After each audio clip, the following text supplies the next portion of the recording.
Good. So, ano lang po nila? Just po sa ating lahat. So, analangin muna po tayo. Yes, Lord God, Diyos, amang ako salamat po sa araw dito. Salamat, Lord God, na ang practice ko. Worship team, Panginoon. Maraming salamat po sa buhay ko. Hanggang bukas po, Panginoon, kayo po ang lumabay sa kanila sa paglilid sa amin sa praise and worship. And sa araw nito, Panginoon, sa kawalan nito, ang pinag-aaral nito sa salita, Panginoon. Lord God, ito po ang mamuna sa amin, Holy Spirit. Ikaw po ang magbigay ng knowledge sa amin, Panginoon. Tulungan mo po, Panginoon, ako na i-share, Panginoon, ang salita, Panginoon, sa iyong pamumunan, Panginoon. And bigyan mo po ng paunawa ang bawat isa na malilig at unawaan, Panginoon, ang iyong salita. In Jesus' name we pray, Amen. Ang lahat po, anong mapuli, Panginoon, ay dahil sa iyo lang. Maraming salamat. Ayun po, ang tabi po natin ngayon is God's love. Pag sinabing God's love, parang ano na kasi siya, no? Parang gas-gas na siya. Parang ordinary word na lang siya. Kasi parang alam naman din natin lahat na mahal tayo ng Panginoon, na mahal din natin siya. Pero alam mo po itong topic na ito, buti na lang kasi itong topic na ito, si Pastor po yung nag-suggest ng topic. So, yun po yung ginawa ko. Tapos, nung next week, sa mga pinagdaanan ko, naano ko itong God's love, na ang lalim pala niya, kung talagang ibigin po siya, kung talagang pangalagalan niya, at meron kalalam, at ang hirap niyang i-apply with our, kung tayo lamang sa sariling kakayahan natin. Ang hirap pala niya, based po sa naranasan ko. And praise God, kasi ito yung binigay niyang topic na, at may isi-share ko sa inyo kasi, may apply ko po siya. Parang challenge din ako ni God, no? Challenge niya ako na i-apply mo muna bago i-share sa iba yung gano'n. So, thank you, Lord, sa pagkakataon niya. So, yun nga po. Sabi ko kanina, God's love. Ang God's love, marami pong uri ng pag-ibig. No? Pero, pag-ibig sa friends, pag-ibig sa kaibigan, philia love. May basihan tayo kasi pag tayo nagmahal. May basihan kung bakit mo naging kaibigan na, kung bakit mo mahal ang kaibigan na yan. Possible na, you share the same values, pero mo siya napilit maging kaibigan. Merong romantic love sa mag-asawa. Meron din po yung storge love. Yung storge love, yun yung pag-ibig sa pamilya, sa magulang, sa mga kapatid. And sabi po nung na-search ko, it's an instinct daw. Yung nag-fall yung word na instinct sa philia love. Kasi nga naman, di ba, sino ba yung una natin nakasalamuhan at nakasama ang pamilya natin? And sabi niya, instinct na daw natin na magmahal pa lang. Kasi nga, di ba, we are created in God's image. And God is love. Yun yung character ni Lord. So, kaya pala instinct na natin ang magmahal. And yung una natin na isi-share sa family natin, sa sila yung una natin nakasalamuhan. So, yun, meron pong agape love. Ito naman yung pag-ibig ni Lord sa atin. It's the divine kind of love. It's the highest form of love. Nung makasalanan pa tayo, inibig na tayo ng Panginoon. Alam po natin lahat yan. Sa Romans 5:8, ngunit pinatunayan ng Diyos ang kanyang pag-ibig sa atin nang mamatay si Kristo para sa atin. Tayo yung makasalanan pa. So makasalanan pa pala tayo, inibig na tayo ng Panginoon. Ibig sabihin po, we are not deserving. Kasalanan naman po tayo, alam naman po natin lahat, na tayo po ay makasalanan. Diba? Wala naman nagturo sa atin na magalit, wala naman nagturo sa atin na gumante o sa kaninang salanang loob. Pero naano natin yun, parang kumbaga ano na rin natin, parang instinct na rin, ano? Pero, thanks be to God, na meron po siyang image na yung image niya, yun yung basihan ng pagka-create niya sa atin. So siguro kaya na lang tayo natututo ng mga bagay nito dahil nga nasa mundo tayo, nasa laman ka tayo. No, yun na po, we are not deserving. Dahil lahat naman po tayo ay nagkasala. Wala yung isa po ang matuwid, sabi po ng Bible sa Romans 3:10. Walang matuwid. Kahit isa, sabi ng Panginoon. Marami. Walang matuwid, wala kahit isa. Pero po ang sabi niya sa 1 Timothy chapter 2, verse 3 to 4, nais ng Diyos na ang lahat inaligtas at mga alam ng katotohanan. No? Kahit ganun man po tayo na nagkasala sa Panginoon na we are not deserving. Pero si Lord God, ang Panginoon po, nais niya po na ang lahat po ay maligtas. Kaya nga po, sabi ng John 3:16 mo, for God so loved the world, He gave His only begotten Son. Whoever believes in Him will not perish, but will have eternal life. So, ganun po kasugbulan, yung pag-ibig sa atin ng Panginoon, it's unconditional. We are not deserving. Diruin mo si Lord, in-rate niya tayo ayon sa kanyang imahe, which is love. Pero, tayo din mismo, lumiis tayo, magkakasala tayo, kaya ang talagang destiny natin is hell. Diba? Kung totoo ang buhay na walang hanggan, kung gaano katotoo na may buhay na walang hanggan, ganun din katotoo na merong kaparusahang walang hanggan. Susulat po yun sa Matthew chapter 2, verse 5, chapter 25, verse 46, itataboy ang mga ito sa kaparusahang walang hanggan. Ngunit ang matuwid ay pupunta sa buhay na walang hanggan. Sa buhay na walang hanggan. So, yun po. So, we don't deserve, but yet, God, in-offer niya ang kanyang pumahana para sa ating ligtas. And pangalawa po, it is sacrificial and it is selfless. Ano po? Nung mga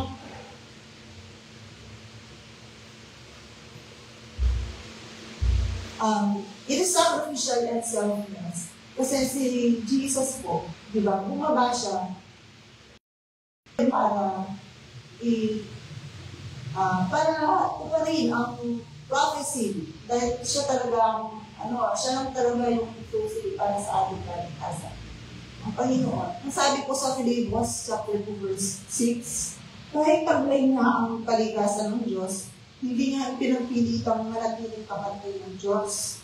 Sa halip, kusa niyang binitawan ang pagiging kapantay ng Diyos at namungay na isang alipin. Ipinanganak siya bilang tao, at nang siya'y maging tao, nagpagkumbaba siya at naging masunurin hanggang kamatayan. Maging ito man ay kamatayan sa cross. Ang Panginoong Yesus po ay isang Diyos, pero nagpakababa po siya, hinuban niya yung pagiging kapantay ng Diyos. Kung tayo po ito, nasa level po tayo, dito tayo. Kung by level po, si Jesus Christ, hindi man siya pumantay sa level natin. Hindi man siya pumantay sa atin. Bumaba pa siya. Kasi siya yung nag-serve. Siya yung servant. Siya yung naglingkod sa atin. Tayo pa na tao na makasalanan. Tayo pa yung kanyang pinaglingkod. So, ganun po, a-selfless, a-sacrificial yung pag-ibig ng Panginoon.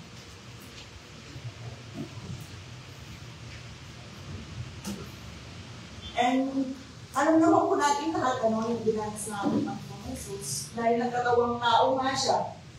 Diruin niyo yung sakit, yung latay, naramdaman po ng katawan physical niyo dahil nagkatawang tao po siya. Yung 39 lashes, yung koronang tinik na ipinatong sa kanya, na yung sinaksak siya sa tigiliran ng umabot hanggang malapit sa puso. Yun po lahat ng pain na yun, naramdaman ko ng ating Panginoon Jesus. Tapos, di ba, pinainom pa siya ng alak ng maasin na may abdo. Yung bang parang Diyos siya, pero talagang inalipos pa yung pagkatao niya. Pero ang Panginoon, Inayaan niya lang yung mga tao dahil gano'n niya kamahal ang mga tao. Gano'n niya isinacrifice yung kanyang pagiging Diyos. Ano po? Yung bang pagkatao, yung talaga yung pagka-Diyos niya, hinubad na niya para lang sa kaligtasan. Sabi nga sa pamamagitan ng dugo, nilinis ang ating mga kasalanan at walang kapatawaran ng kasalanan kung walang pagbubo ng dugo.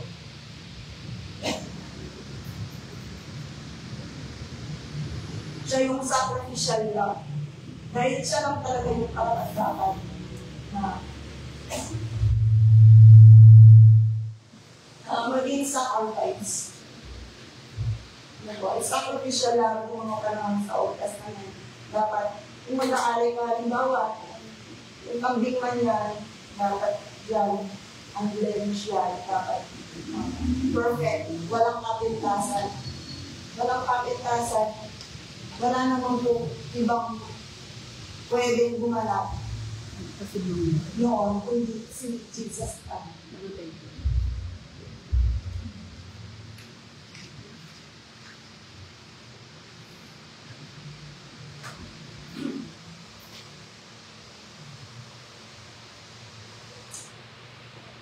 Kaya kanina yung sabi natin, God's love is unconditional.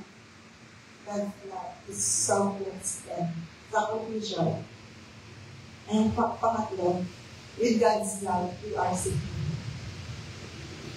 Ang pag-ibig po ng Panginoon, wala akong makakapag-ibig sa atin sa pag-ibig ng Panginoon. Pangako po niya yan sa atin sa Romans 8. Romans 8:38-29. Basahin ko lang po. Sapagkat natitiyak kong walang makapaghihiwalay sa atin sa kanyang pag-ibig, kahit ang kamatayan o ang buhay man, ang mga anghel o ang mga pamunuan at ang mga makapangyarihan at ang kapangyarihan, ang kasalukuyan o ang hinaharap, ang kataas-taasan o ang kalaliman, alinmang nilalang ay hindi makakapaghiwalay sa atin sa pag-ibig ng Diyos na ipinagkaloob sa atin sa pamamagitan niya ni Jesucristo na ating Panginoon. So, napakalinaw po na walang makakapag-iwalay sa atin sa pag-ibig ng Diyos.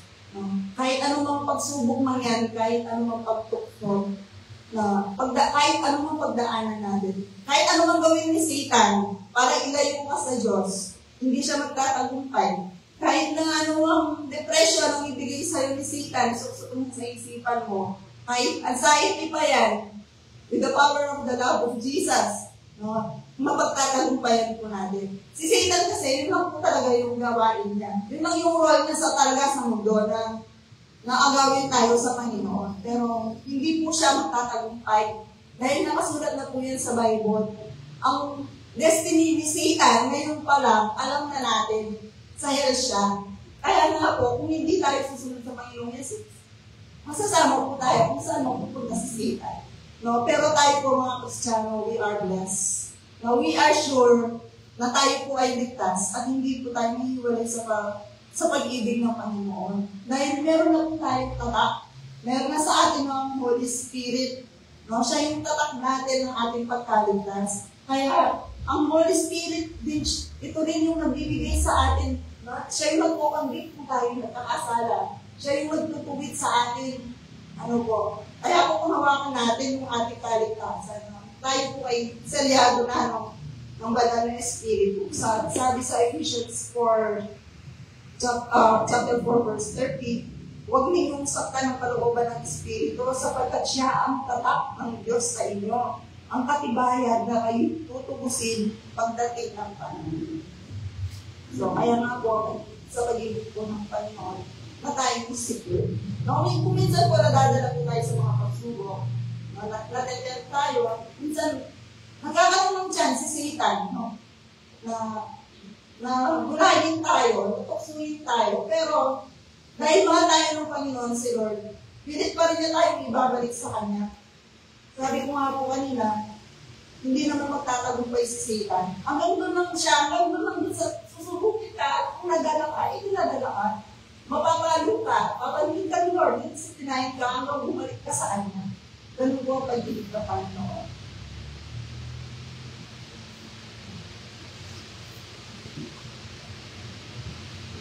So, it's unconditional, it's sacrificial and selfless. And it is good ang pag-ibig ng Panginoon. So, sabi ko nga po kanina, no, malalim pa lang ang pag-ibig ng Panginoon. Kung titignan mo, ang lalim pala niya na yung kung lang sa sarili mo, ang hirap na i-apply, lalo na kapag nandun ka na sa sitwasyon.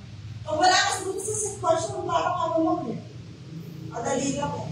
Pero pag nandun ka na sa sitwasyon, ang hirap pala, kailangan mo mamatay sa laman. Dahil hindi mo kaya, yung ganong klase ng pag-ibig.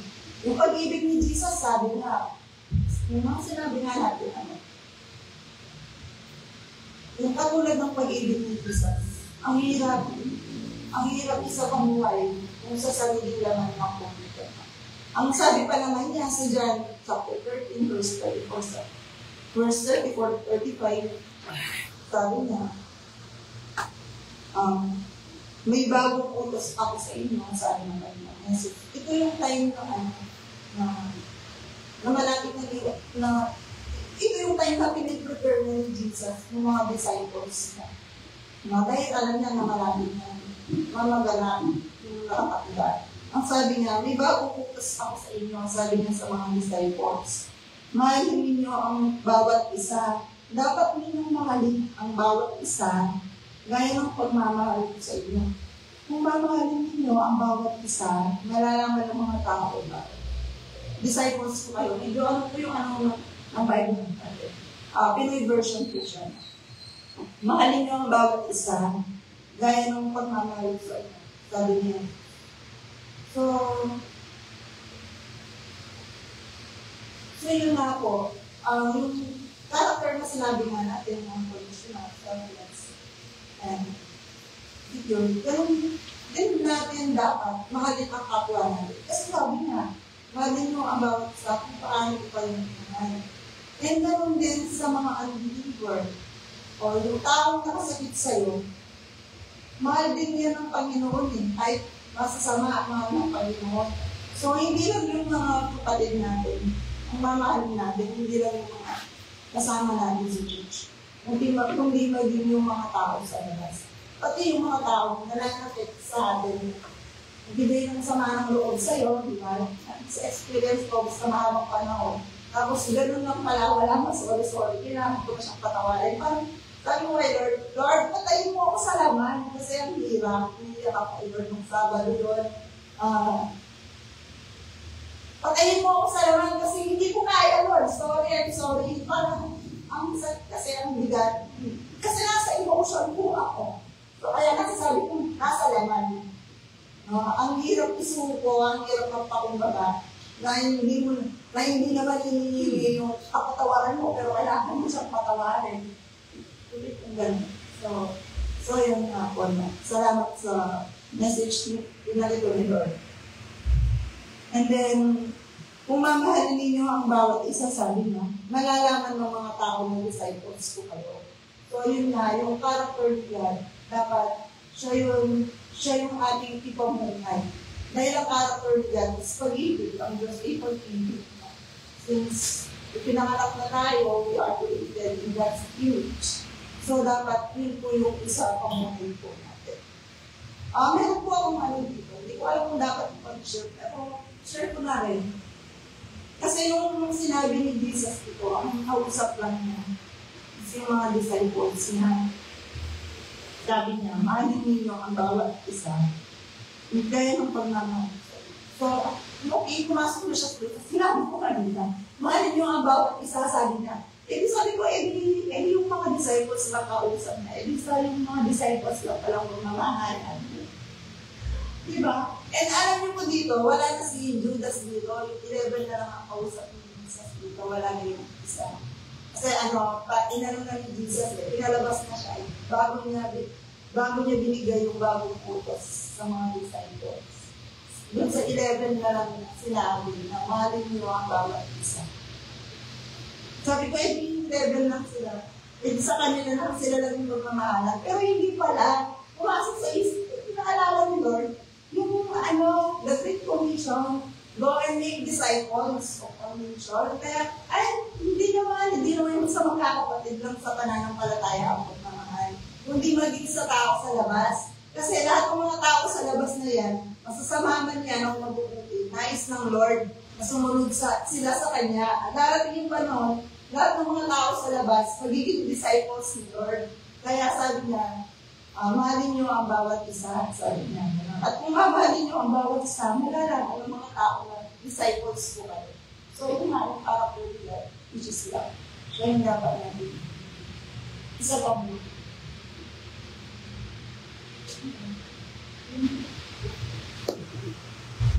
Salamat sa mga.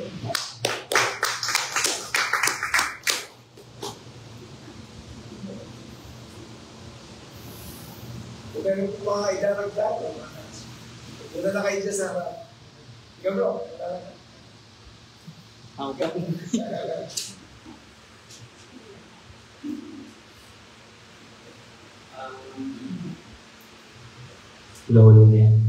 Ngayon po, add ko lang po, no, na ang pagmamahal po ni Jesus Christ is uncomparable, endless, and katulad nga po din sa kanta, reckless lang po.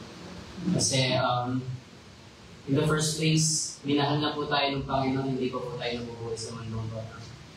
And ang pagmamahal na yun ay hindi nyo po basta-basta ma-achieve or hindi mo siya kayang ibigay kahit sa sarili mo, no? Si Lord lang yung kayang magbigay sa sarili mo yan, no? And ayun nga, sabi nga po sa John 3:16, no? For God so loved the world and He gave His only begotten Son. No po, napaka-usual po ng love pero napakalalim po ng meaning nun para sa ating mga Kristiyano, no po. Kasi when we said love, parang ano lang kung ano lang, personals lang, ganyan. Pero iba po kasi ang pagmamahal ay galing kay Kristo. Walang hanggan po ang pagmamahal na ibinibigay niya sa atin. If God doesn't love us, hindi po tayo nakatayo ngayon dito, hindi po tayo nakikinig ngayon dito, kung hindi tayo sa Kanya naman po. I-add ko lang din po, katulad yan, no po, maraming mga nagpa-backslide, maraming mga hindi tumutuloy na po kasi hindi po nila na-feel or parang may mga sila sa sarili, may mga doubt po sila sa mga sarili nila na parang hindi sila mahal ng Diyos kasi nung pumasok sila sa pananamba, nung po mas dumami yung challenge, nung po mas dumami yung mga problems sila na po, which is it's part of the plan po, no, ni Lord para sa buhay natin. Para sa mga darating pang araw, ay mas maging matatag pa po tayo, no? Kasi ayaw po ni Lord na maging mahina tayo, no? Sa mga pagsubok, sa mga darating pang mga problema sa buhay natin. Mahal tayo ng Panginoon kaya pinaparanas niya po sa atin ang mga pagsubok. Mahal po tayo ng Panginoon kaya niya po dinadala tayo sa pinakamahirap na sitwasyon. Kasi one day po, tayo rin po ang magiginabang. Tayo rin po yung aani ng mga pinagdaanan natin sa buhay. No? What if dumating po yung panahon na andyan na yung pagsubok tapos hindi ka na-train ni Lord regarding sa mga naranasan mo dun sa church mo? Or dun sa buhay mo na yun, no? Wala po. Para po tayong baso na nabagsak lang, tapos nabasag na. Ganun po tayo kadali masira kapag wala po tayong Panginoon sa puso natin. At kung hindi po tayo mahal ng Panginoon, hindi niyo po hayaan na mangyari. Yun lang po sa akin.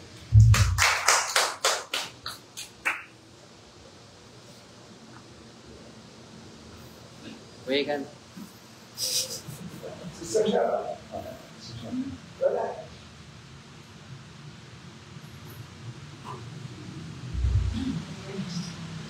Ayan, so, ang idadagdag ko lang regarding po sa love.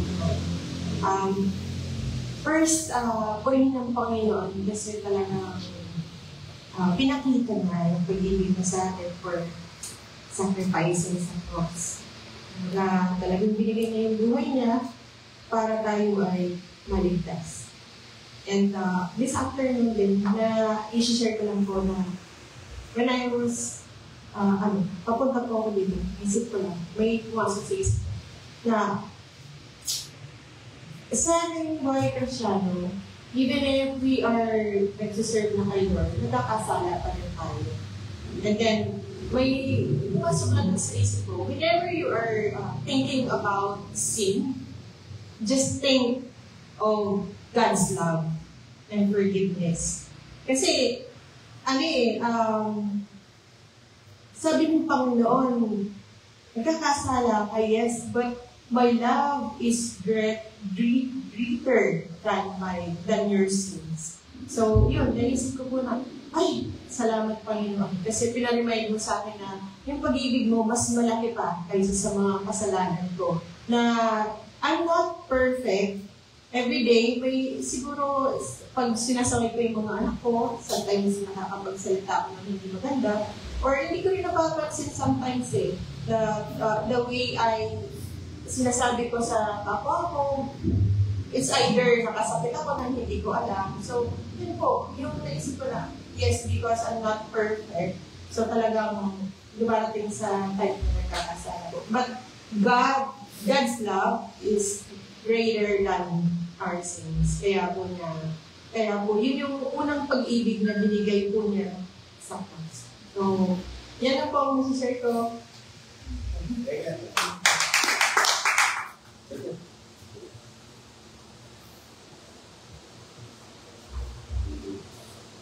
Yun, nakaka-bless naman po on sharing this story.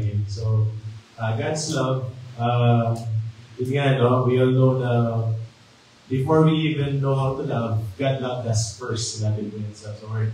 Nilatin na tayo bago pa tayo naipanganak, bago pa tayo nakilala ng mundo, before we even learn to love Him, He loved us first. So, parang kung isipin mo, anong klaseng love yun, no, na hindi ka pa nakilala. Alam niyo magkakasala ka. Still, pinadala niya yung anak niya para mamatay yung pag sa'yo. Alam niya lang mangyayari. Babali sa lahat ng accounts in the Bible, from the time na napanganak si Jesus, that's why we celebrate Christmas, up to the time na na-crucify siya, when we celebrate the Lent. No? Not yun lang eh. Kung titignan po natin, napanganak siya, pinadala siya dito, out of God's love for us. Para may mag-conceive sa atin.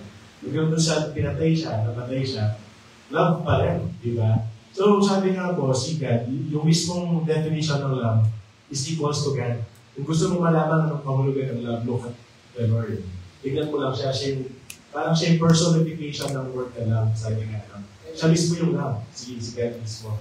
So, ang daming description po ng love ni Lord. No? Sabi nga nung kinakanta natin lagi, higher, wider, deeper. Na kung naalala ni Kanta, your love is higher than the skies. Your love is wider than what we can dream of. Diba? Your love is deeper, higher, greater. It's the greatest of all. Parang yun yung pinaka sa lahat ng klase ng love. No? And lastly, yung sa reckless love niya, alam mo, kanina. Kaya reckless kasi, kung sinabi natin reckless, parang walang pakialam sa consequence. In that manner, si Jesus Christ, wala siyang pakialam kung masasaktan siya.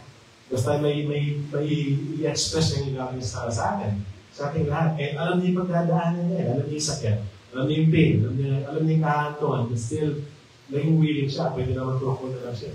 Pwede naman, he would ask God the Father to stop this, kung na matuloy. Pero hinayaan niya kasi, alam niya para sa atin yun na, it's all because of love. Hindi ba? Kaya napaka-bless po natin, especially as na anak niya, mga tinawag niya, that we enjoy this kind of love na hindi natin makikita sa mundo. Kasi tayo, magkasala ang isang tao sa atin, isang sinusumpa na lang, hindi natin kinausap, diba? Galit na galit tayo. But the love of the Lord is not like that. The love of the Lord knows no sins. Sabi nga sa Sir Sharon kanina, yung love ni Lord, kaya tayong pakawalan. Di ba? Lahat ng bagay kayang lagpasan ng love niya. Di ba? Sabi nga, perfect love casts out fear. Ang love ni Lord, pwedeng maalis sa mga takot natin sa mundo ito. Lahat ng mga pinagdadaan natin, kaya natin overcome because of this love. So, napaka-bless natin, narinig natin yung salita ko. At saka na-enjoy natin yung love niya. Huwag na namumutawi sa ating mga puso sa oras na ito. So, praise God.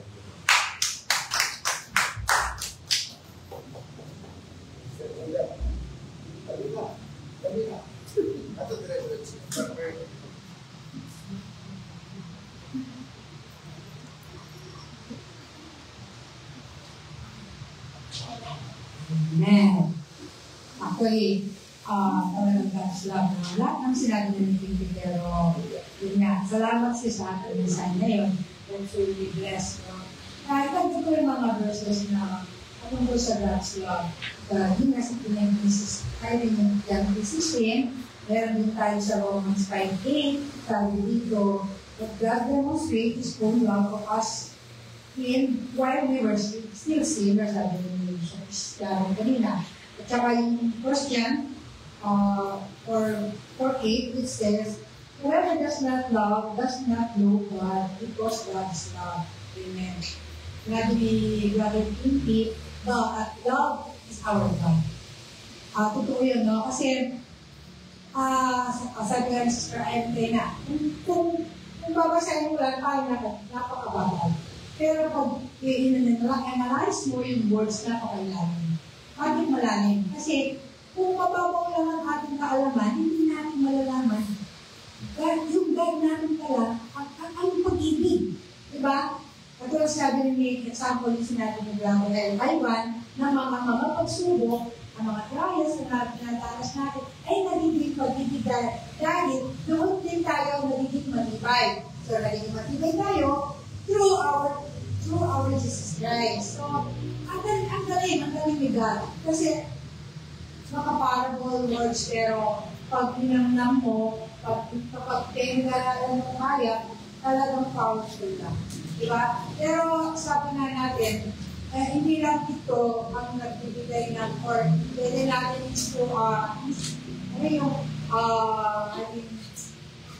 ipakita sa mga tao kung paano ang Diyos ay pag-ibig.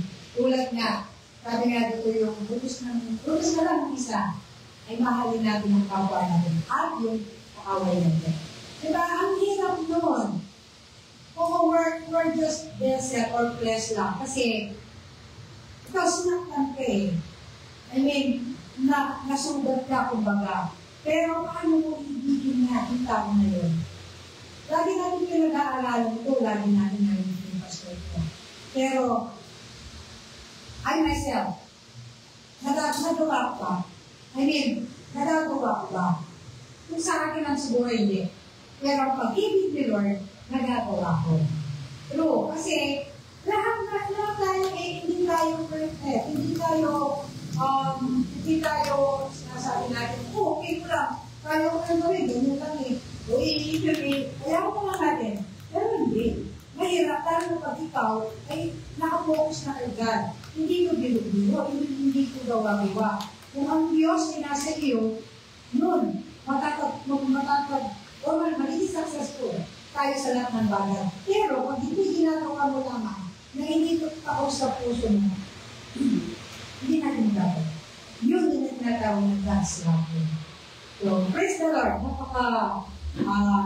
Blessed. We're so blessed. Diba, nag-isa na. Wala na po ba?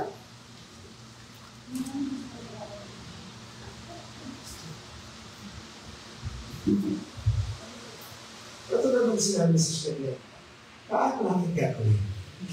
Sinabi rin kanina ni Sister, actually nakaka-bless ko yung natin pinag-uusapan.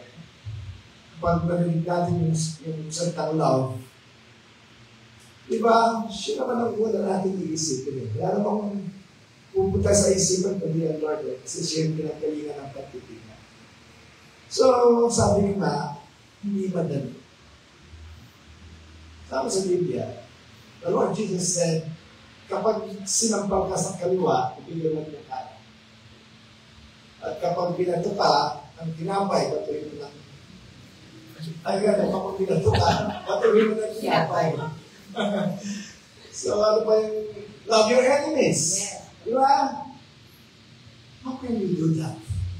Kapag nasa flesh tayo, kailangan makatayo. Tama yun, kailangan mamatay mo na yung flesh. Kasi God's Spirit. Kapag wala sa atin yung Spirit ng Diyos, at ang nabubuhay pa rin sa atin yung flesh, mahirap gawin yun. Mahirap. How can we love our enemies? How can we love those, yung mga taong nagbigay ng hapdi sa ating buhay? Diba? Pinatakawan tayo, pinatay yung ating isa sa mga kamag-anak.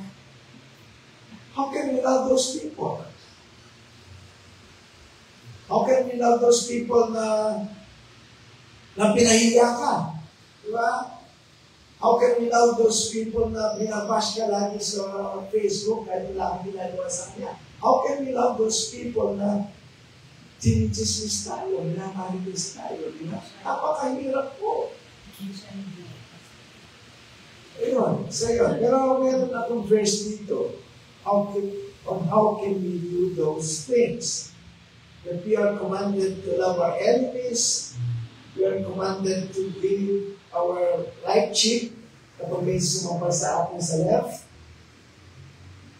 How can we do that? Ang sinasabi ko dito. In Matthew 16:24, ang sabi po ni Christ, Jesus dito, whoever wants to be my disciple must deny themselves and take up their cross and follow me. We have to deny ourselves first. Kasi, kapag di natin i-deny yung ating sarili, siya pa rin yung nagmamaniobra sa atin eh. Siya pa rin yung lumalakad sa atin. We are not walking in the Spirit when we still walk in the flesh. Ewan po ba? Kaya naman sabi ni Kristo, whoever wants to be my disciple must first deny himself. Yun ang sinasabi niya sa Israel kanina na, kailangan mamatay ka muna. Sino mamatay? Hindi yung spirito, yung flesh muna. At kapag mamatay na yung flesh, saka pa lamang magmamaniho yung spirit sa'yo. That is why, ang sabi po sa Bible, that God is spirit and all His worshippers must worship Him in spirit and in truth. How can we worship God if we do not have the Spirit of God? Same is true. How can we, paano natin gagawin yung sinasabi niya, we have to love our enemies kapag ang nagmamaniobra sa atin ay ang ating flesh. Kailangan mawala muna si Darren. Kailangan mawala muna si Kim. Mawala muna si Jimber. Mawala muna si Sharon. Sino yung mawala sa atin? The Lord Jesus Christ. Spirit of God, kailangan siya muna yun. Pero, ang una natin gagawin, we have to deny ourselves first. Diba? Paano natin gagawin yung... Kasi sabi sa Bible, na God gives favor to the humble, but He resists the proud. And alin po? Pagkamahal lang yung ego natin, hindi mo natin kakausapin. Diba? Meron lang tayo narinig na ganyan, na ganito, at may paksabi niya, may pakikita niya. So, yung self pa rin yun. So, kapag yun ang nalalatay sa atin yung self, how can we have that favor that is coming from the Lord? Walang favor. Kundi, God will continue to resist us. Kasi yung flesh na rin ang naman sa atin. That's why, if we claim that we are a follower of Christ, we must first deny ourselves. In order for us, para ma-accomplish po yung nilalaman sa buhay natin na yung Espiritu na po ang nagpapaliwanag sa atin. That is why we are commanded to walk in spirit, not walk in the flesh. Kaya ito ba? Kasi kapag nagpatuloy tayo lumalakad po sa ating flesh, hindi natin dinidila yun, tayo pa rin ang nasusunod. Tayo pa rin ang boss. Hindi si Lord ng Panginoon. Siya lang ang ating Savior. But we do not treat Him like He is our Lord. Kasi tayo yung boss. And that's why when we receive the Lord po, hindi naman instant yun. Ang pwede mong i-deny ang katigang self mo. Yung sin na tumira sa atin, siya po yung tutulong sa atin, of course. Of course, proseso po yun. Siguro, nalitabay nila, Sunday after Sunday, nakikinig tayo ng salita ng Diyos, we read the Bible, we pray every day. Unti-unti, nung una, 100% to puso mo, 100% Dan, 100% Sharon, 100% Ivan. Unti-unti, nagiging 2% si Lord. Nagiging 98% na si Dan. Unti-unti, sa makikinig mo sa salita ng Diyos, sa pagdasal mo, sa pagsasali mo sa mga Bible studies, hanggang maging 50-50 na. O konti na lang, di ba? Nagdi-deny mo ng unti-unti yung self mo at nagagawa mo ng unti-unting mahalin ang kaaway mo. Nakukuha mo natin. At kapag natin 100% na si Lord at 0% na sila, talagang patay na sila, patay na si Irene, patay na si Ivan, doon yung palamang po, magtatabi si Christ at Mike. Doon pa lang, mamahalin naglagan ang iyong tao. Amen po ba? Amen. Nakaka-test po, wala pa kanala pa. Kasi, nandito lang po tayo, prayer meeting